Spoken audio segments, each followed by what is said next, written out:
তাড়াতাড়ি পাঠান।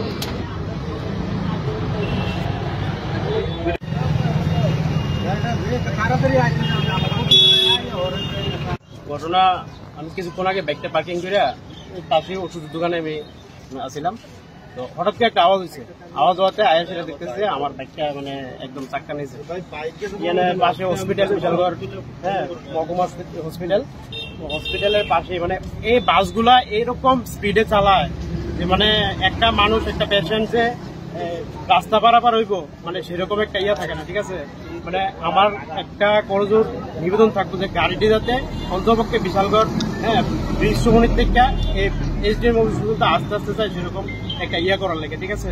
আর আজকে যদি আমার এই মানে বাইকটা জায়গার হইতে মানুষ থাকতো, বাইকটার পরে ওইদিকে দোকানপাটা ছিল, মানুষরা ছিল, ঠিক আছে, আজকে না হয় মানে কমে 10-15 জনের মানে এখানে একদম স্পট ডেট হইতো।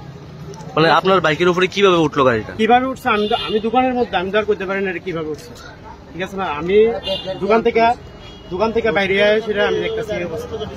তো গাড়ির চালক রেখে আপনারা আটক করতে পারছেন? পাইছি না, চালক গাড়ির মধ্যে আসলে আমরা তো মানে আওয়াজ শুনছি, তো আমি তো আর সেই জানে যে আমি চালককে ধরতে আমার বাইক কিনতে হয়েছে না হয়েছে আমি যেটা জানি না, ঠিক আছে। তো চালক এখান থেকে পরে দেখলাম নাই। পুলিশ আইছে? পুলিশ আইছে,